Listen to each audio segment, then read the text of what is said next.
Buenas tardes, profesor. Mi nombre es Cristian Jaciel Pérez Torres. Soy estudiante de la licenciatura en Relaciones Internacionales en la Facultad de Estudios Superiores Acatlán.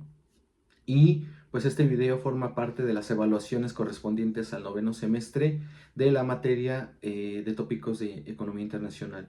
Y este video va a tratar acerca de la integración europea y los desafíos que enfrenta y va a enfrentar a través de lo que es el siglo XXI. Pues bien, comenzaremos por decir que la integración europea es el resultado de la puesta en común selectiva de la soberanía nacional o jurisdicción última sobre un cuerpo político por parte de los estados-nación a partir de la posguerra. Obviamente esto dio lugar a lo que hoy conocemos como la Unión Europea y que podemos llamar como el experimento de cooperación internacional más exitoso de la historia moderna y que hemos vivido y que hemos visto, ¿no? A través de los estudios y que hemos visto a través, pues, de noticias, incluso conociendo a personas del otro lado del mundo. La integración europea, pues, plantea enormes desafíos, sobre todo para la ciencia política como disciplina, y también desafía las concepciones tradicionales de los estados como unidades autónomas y autosuficientes que participan en alianzas para beneficios propios. Tan solo podemos decir que la Unión Europea, entre todas las organizaciones internacionales que conocemos hoy en día, tiene su propio sistema de derecho, tiene sus instituciones supranacionales, cuenta con una moneda propia y pues ha evolucionado hasta convertirse en una entidad política pues, por derecho propio. Aunque podemos decir que es extraordinariamente compleja, que sustenta más que reemplazar al Estado-Nación en Europa, la integración europea también ha estado sujeta a pues altibajas, ¿no? A diferentes paradas y arranques a lo largo de su historia y pues rara vez se ha librado de tensiones entre intereses nacionales distintos, ¿no? Y además de la interdependencia económica compartida que tienen entre todos los estados. Incluso después de que la Unión Europea logró crear una moneda propia, única, pues se enfrentó a una crisis de propósito en medio de presiones para admitir estados de Europa Central y Oriental que eran pues menos desarrollados, menos modernos y menos ricos que los miembros ya existentes, ¿no? Eh, También podemos remarcar la importancia de la Unión Europea, ya que sus estudios o los estudios de la Unión Europea surgieron como una subdisciplina del derecho después de fines de la década de 1980, aunque estos también han estado sujetos a muchas críticas y pues a señalamientos, pero sobre todo personas que no son especialistas en el tema, personas que no están dedicadas al estudio de las relaciones internacionales y que no están familiarizadas con este tipo de fenómenos. También el desarrollo de un nuevo orden europeo que se impuso la Unión Europea se impuso sobre las agudas divisiones y antagonismos nacionales que estuvieron íntimamente ligados a los conflictos bélicos que asolaron a Europa en la primera mitad del siglo XX. Estos procesos que tuvieron altos costos humanos y materiales, que son las dos guerras mundiales, las dos grandes guerras, crearon una necesidad de reconstrucción y también de reconciliación entre los estados que estuvieron inmersos en estos conflictos, ¿no? Entonces, estos estados que se opusieron al totalitarismo y a los gobiernos que no les favorecían, propiciaron esta Unión Europea. Entonces, la construcción de una nueva Europa se desarrolló pues en cuatro etapas, ¿no? La primera la podemos ver constituida pues por un conjunto de propuestas y esfuerzos integracionistas de muy diversa naturaleza y orientación, cuyas raíces más cercanas o cuyos orígenes los podemos ver a partir del final de la Primera Guerra y también culmina con la creación del Consejo de Europa a principios de 1949. Podemos llamar o mencionar un momento estelar de esta integración con un llamado que hizo el influyente estadista inglés Winston Churchill para crear una especie de Estados Unidos de Europa, ¿no?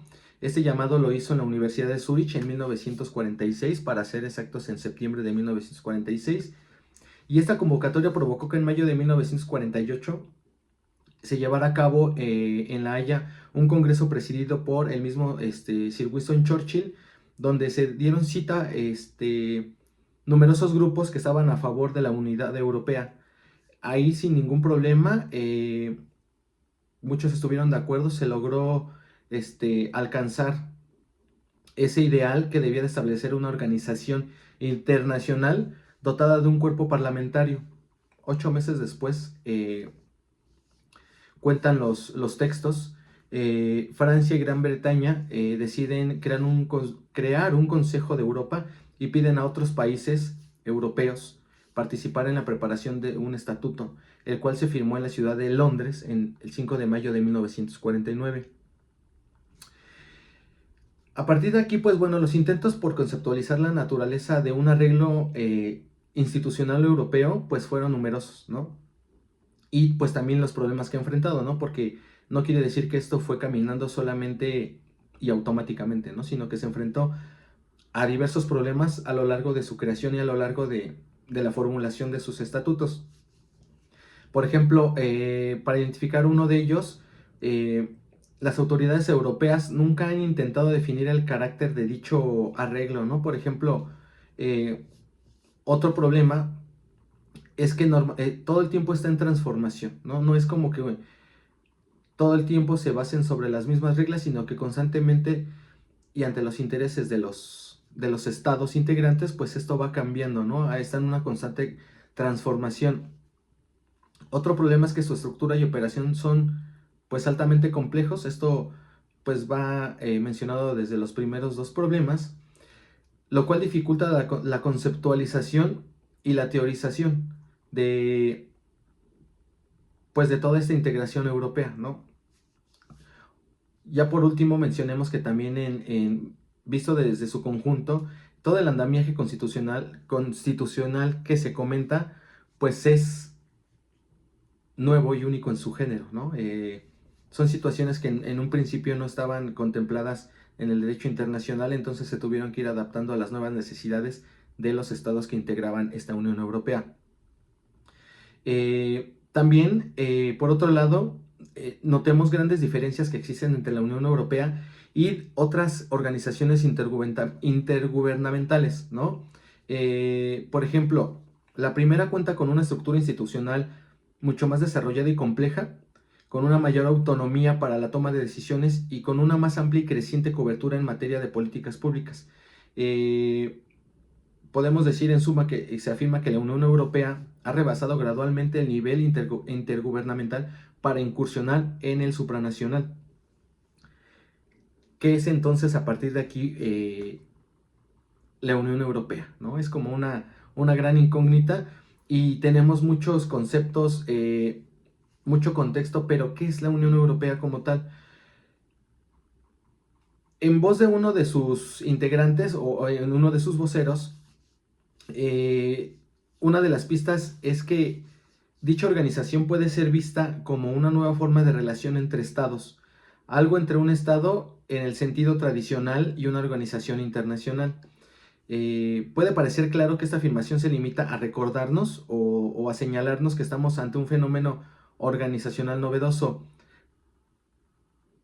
pero no responde a la pregunta inicial, ¿no? ¿Qué es la Unión Europea? Bueno, pues al interior de la Unión Europea, la ausencia de un marco teórico propio explica que tienda a perdurar en su literatura la nación de comunidad, para describirla de una mejor manera. No obstante, pues son cada vez más los estudiosos, los académicos, los investigadores que han decidido abandonar la perspectiva comparativa al reconocerle a la Unión Europea un carácter pues más sui generis, ¿no? Muchos de estos estudiosos, muchos de estos académicos pues han acudido sobre todo a modelos teóricos y analíticos que ofrece al que se llama el nuevo institucionalismo, ¿no? Para aproximar pues un significado a dicha organización, ¿no? Y en esencia este reciente enfoque pues en la ciencia política asume que las instituciones pues son importantes ya que influyen en los procesos políticos como resultado pues obviamente en la toma de decisiones, ¿no? Y también lo que podemos decir que diferencia a la Unión Europea de otras organizaciones internacionales es su distintiva estructura institucional, ¿no?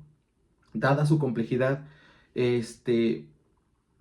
pues tardaríamos o necesitaríamos otra sesión de videos para describirla, ¿no? Pero basta solo con indicar que la integran tres instituciones supranacionales fundamentales, ¿no? En este caso es la Comisión Europea, el Consejo Europeo y el Parlamento Europeo. Estas tres entidades se complementan entre sí al momento de participar en las diversas etapas de los procesos de toma de decisiones y en la elaboración de las políticas comunitarias de todos los miembros de esta unión, ¿no? Por ejemplo, nombremos primero la Comisión Europea, que constituye el motor ejecutivo de la red de política europea, ¿no? Esta cuenta con una amplia gama de recursos e instrumentos en materia política que le permiten participar en forma destacada en la toma de decisiones. Sobre todo y específicamente le corresponde iniciar y ejecutar las leyes europeas, aplicar el presupuesto, programas adquiridos y pues en general representar a la Unión Europea en la escena internacional, ¿no? Su presidente y demás integrantes son nombrados por los Estados miembros con la aprobación del Parlamento Europeo, que recordemos es uno de los tres entes que nombramos al principio de este bloque, ¿no? El segundo que vamos a nombrar, que es el Consejo Europeo y que fue institucionalizado en 1974. Este reúne a los jefes de gobierno 3 veces por año con el fin de alcanzar acuerdos políticos, dar dirección a las políticas comunitarias, supervisar el funcionamiento de la propia Unión Europea, y al interior del Consejo existen dos niveles de autoridad, ¿no? Quien es elegido entre los primeros y rotado cada 6 meses. En el segundo se ubican los ministros de Relaciones Exteriores de los Estados miembros y un pequeño grupo de asistentes de los mismos, de los ministros de Relaciones Exteriores. Y el tercer órgano supranacional es el Parlamento Europeo, que ya mencionamos anteriormente. Aunque sus atribuciones son menos amplias que las de las legislaturas nacionales correspondientes a cada Estado-nación, a cada integrante de la Unión, esta institución juega un papel muy fundamental dentro de la red política en tres áreas, ¿no? Uno, el proceso legislativo. Dos, el proceso presupuestario. Y el control y supervisión de los órganos ejecutivos, ¿no? Este se renueva cada 5 años por sufragio universal directo. El Parlamento Europeo permite la representación de los ciudadanos de los países miembros a través de formaciones políticas paneuropeas. A este triángulo, a esta triada institucional, se añaden dos órganos jurisdiccionales, que es el Tribunal de Justicia y el Tribunal de Cuentas. El primero, obviamente, tiene la responsabilidad de garantizar el respeto del derecho comunitario y es competente también para conocer de litigios en los que se puede ser parte de los Estados miembros, ¿no? Las instituciones comunitarias, las empresas también y, pues en este caso, los particulares o los ciudadanos mismos. El segundo le corresponde comprobar la legalidad y la regularidad de los ingresos y gastos de la Unión Europea, al asegurarse de una buena gestión financiera del presupuesto europeo. También desde la perspectiva de las redes políticas, la Unión Europea se percibe como un complejo de entidades interdependientes donde se puede identificar tres clases de actores potencialmente pues competitivos, ¿no? Que son las instituciones supranacionales, como ya lo nombramos, los gobiernos de los Estados miembros y los grupos de intereses nacionales también, ¿no? El papel que corresponde jugar a cada uno de ellos en la toma de decisiones comunitarias, así como la diversa naturaleza de estas, no solo sugiere la complejidad de este proceso, ¿no? No solamente describe la complejidad de esto, sino también en ocasiones la imposibilidad de hablar de un procedimiento típico, ¿no? O estandarizar los procedimientos para tomar decisiones o para elaborar políticas, lo cual lo hace pues bastante complejo, ¿no? También el alto número de involucrados, de actores que se involucran en la operación del aparato institucional europeo, junto con la sofisticada red de canales y niveles de participación que existen dentro de la misma, es responsable de grandes problemas estructurales, ¿no? Y operativos de manera interna de la Unión Europea, ¿no? Por ejemplo, en primer lugar, se presenta una relativa fragmentación, la cual es favorecida por el hecho de que a menudo no existen líneas de autoridad o jerarquía claras entre los diferentes estratos y sectores que componen pues este sistema, ¿no? Este fenómeno obviamente genera y ha generado problemas de coordinación pues mucho mayores que los observados en los sistemas políticos tradicionales, ¿no? Nacionales que conocemos e individualmente por cada estado-nación, ¿no? Al principio del video mencionamos que la Unión Europea y su formación, su integración no ha estado exenta de altas y bajas, ¿no? Y a pesar de estas altas y bajas que ha tenido el proceso de integración a través de toda su historia, desde su creación, se puede hacer alusión a que la integración europea, perdón, ha cumplido con los objetivos por los cuales pues, fue creada, ¿no? En particular los inherentes pues, a propiciar la paz, la estabilidad política, así como la prosperidad económica pues, del continente europeo en general y de los integrantes que forman esta unión, ¿no? Por ejemplo, cabe mencionar que actualmente la Unión Europea genera el 22% del Producto Interno Bruto Mundial, por lo que se ha convertido en una superpotencia económica. Aunado a lo anterior, la Unión Europea representa la integración regional más consolidada del mundo, ¿no? Como dijimos, es uno de los experimentos de integración más exitosos de la historia moderna y que hemos visto a lo largo del tiempo, no solamente como estudiantes, sino como ciudadanos del mundo, ¿no? Y pues es una integración más exitosa que en otras regiones o continentes del escenario internacional, ¿no? Eh, Uno de los problemas que ha enfrentado últimamente, o que enfrentó últimamente la Unión Europea, o mejor dicho, por primera vez en su historia, desde su formación, fue que uno de sus miembros decidió dar por concluida su membresía, ¿no? En la organización.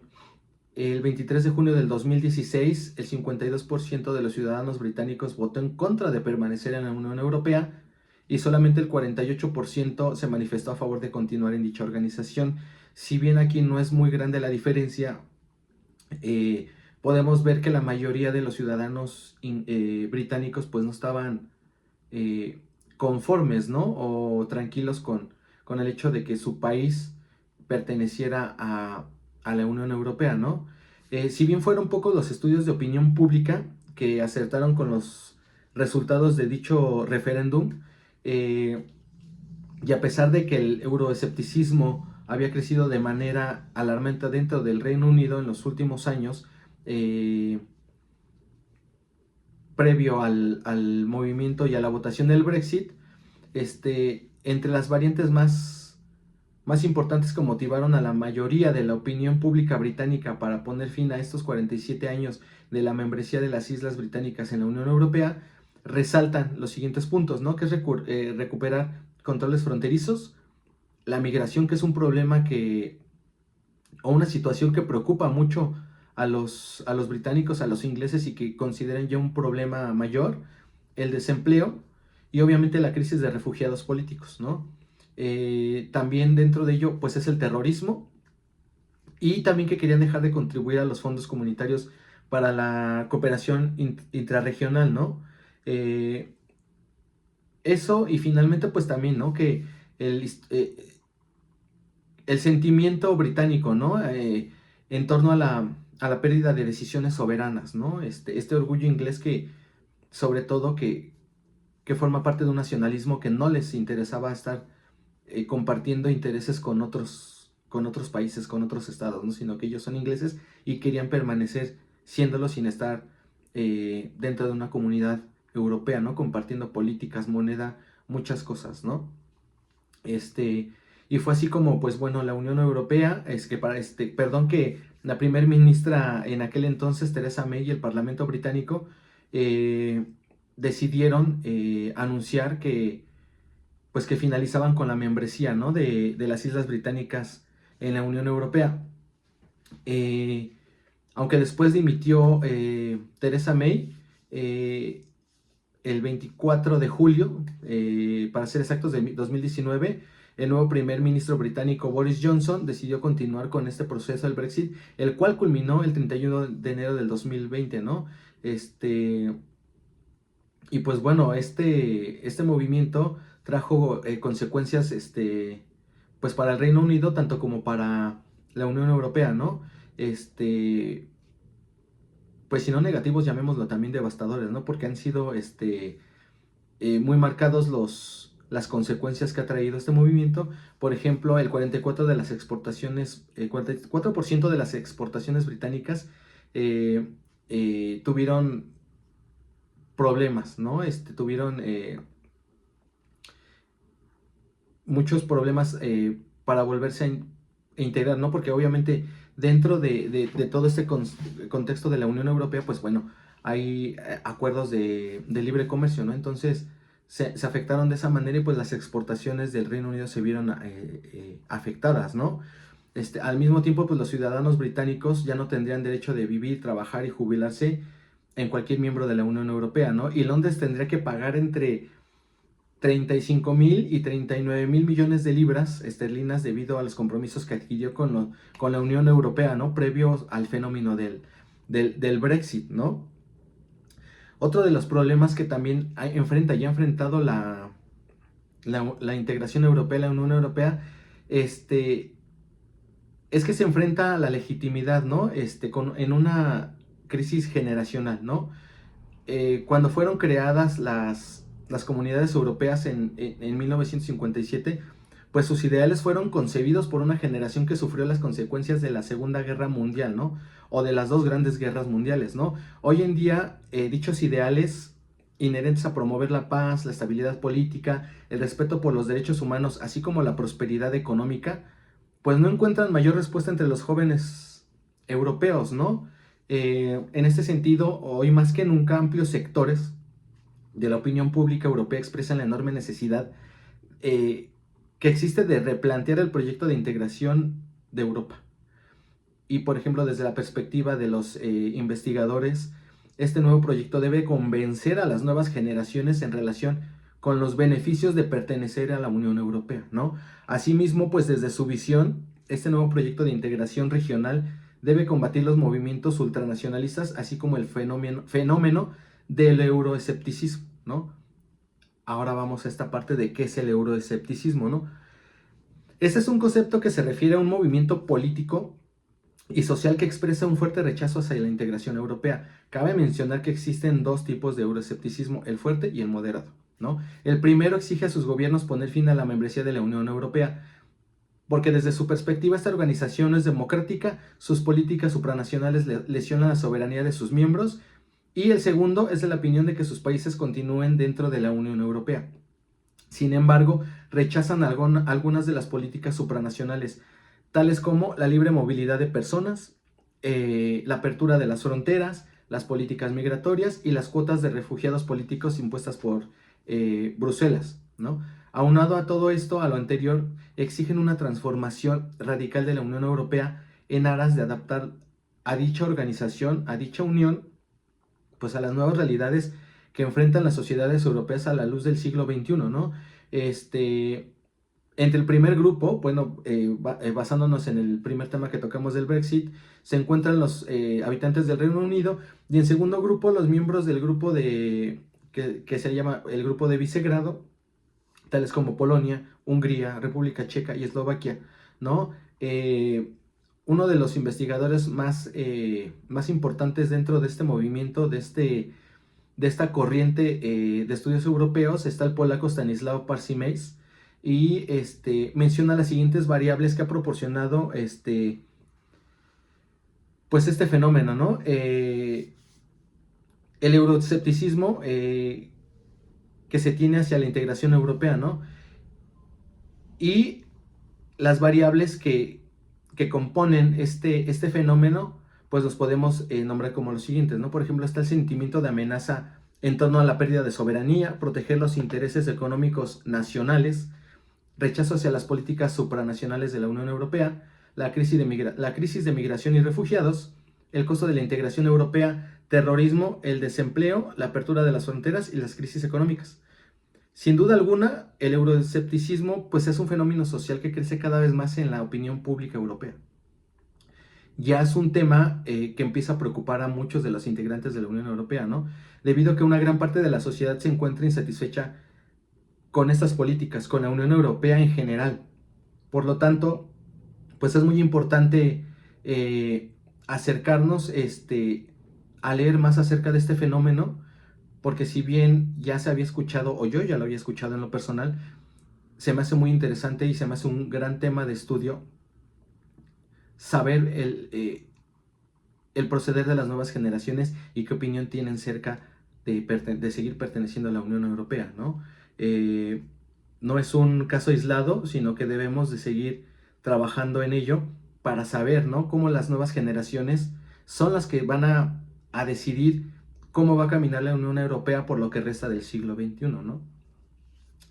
Pues bien, para concluir, pues voy a dar unas conclusiones, un comentario o comentarios finales que desde lo personal yo considero que desde su inicio la integración europea pues no ha dejado de estar en transición, ¿no?, sino que ha estado sujeto a un permanente proceso de revisión, de ajuste, como ya lo había mencionado al principio casi, ¿no?, que todo el tiempo está en transformación, en adaptación, ¿no?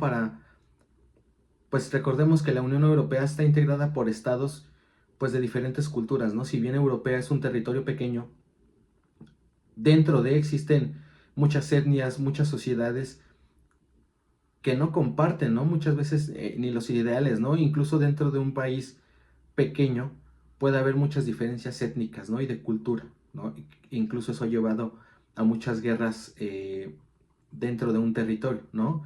Este hecho pues obviamente es resultado no solo de los numerosos problemas enfrentados dentro de la Unión, sino de los dramáticos cambios que ha sufrido pues todo el contexto internacional, ¿no? Sobre todo a partir de la Segunda Guerra Mundial o a partir de que finalizó, ¿no? Aquí la gran contribución de Europa al campo de las relaciones internacionales pues es el desarrollo del concepto de lo que podemos conceptualizar como comunidad, ¿no?, entendido como una entidad supranacional representada y gobernada por sus propias instituciones, ¿no?, elegidas por ellos mismos. La novedad y el dinamismo de este aparato institucional pues puede explicar que no exista aún un consenso en torno a su verdadera naturaleza o a su verdadera constitución, ¿no? Como lo sugieren muchos textos, mucha literatura reciente, pues el abordaje del caso europeo, el nuevo institucionalismo, pues ofrece mayores ventajas explicativas y analíticas que aquellas perspectivas que desestiman el papel que juegan las instituciones en la vida social, política y económica, ¿no? Una de las principales pues enseñanzas de la experiencia europea de integración es que nada es duradero sin instituciones, ¿no? Como en algún momento lo señaló Monet, sin instituciones pues nada puede ser duradero, nada puede persistir a través del tiempo, ¿no? Otra de esas enseñanzas es que el proceso de construcción y perfeccionismo institucional requiere pues necesariamente de tiempo, ¿no? La solidez de las instituciones, de sus cimientos, de su base, sobre las que fueron establecidas las tres comunidades originales, pues permitió que se consolidaran y avanzaran aún en periodo de crisis, ¿no? A través de las décadas de medio siglo de distancia, pues el balance de proceso de integración europea, en lo personal considero que es positivo, ¿no? No solamente ha facilitado un fuerte desarrollo y un mercado floreciente económicamente hablando, sino que ha proporcionado estabilidad, paz y prosperidad económica a una región, ¿no? Asimismo, pues ha permitido a la Unión Europea, pues, reafirmar su voz en el mundo, ¿no? Su tamaño y su poder económico y la influencia que tiene, pues lo ha convertido en un actor clave en el escenario global, ¿no? Y pues en detalle la Unión Europea pues ha podido enfrentar retos de globalización, así como aprovechar oportunidades que ofrece más eficazmente que la mayoría de los estados-nación de manera pues individual, ¿no? y pues ello obedece a su capacidad pues para actuar como un bloque multinacional, ¿no? Sobre todo organizado, en una creciente gama, en una creciente estructura de agendas regionales e internacionales, ¿no? Y aunque el mundo nos da la impresión de haberse empequeñecido y simplificado, pues las instituciones en este caso continuarán siendo indispensables pues para la convivencia humana, ¿no? No podemos en lo personal sugerir que vamos a estar sobreviviendo en un mundo globalizado si no nos organizamos de manera institucional, ¿no?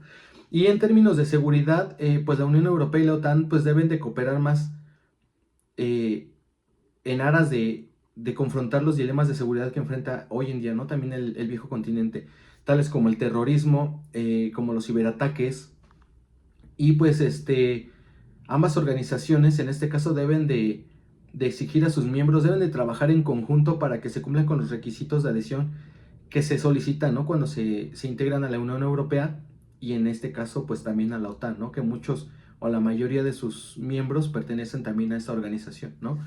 Desafortunadamente aquí una cantidad muy considerable de países europeos que actualmente son gobernados por democracias liberales, eh, pues están viviendo procesos de xenofobia, de racismo, de exclusión social, y son variables que ponen en tela de juicio los principios básicos de lo que es la Unión Europea, ¿no?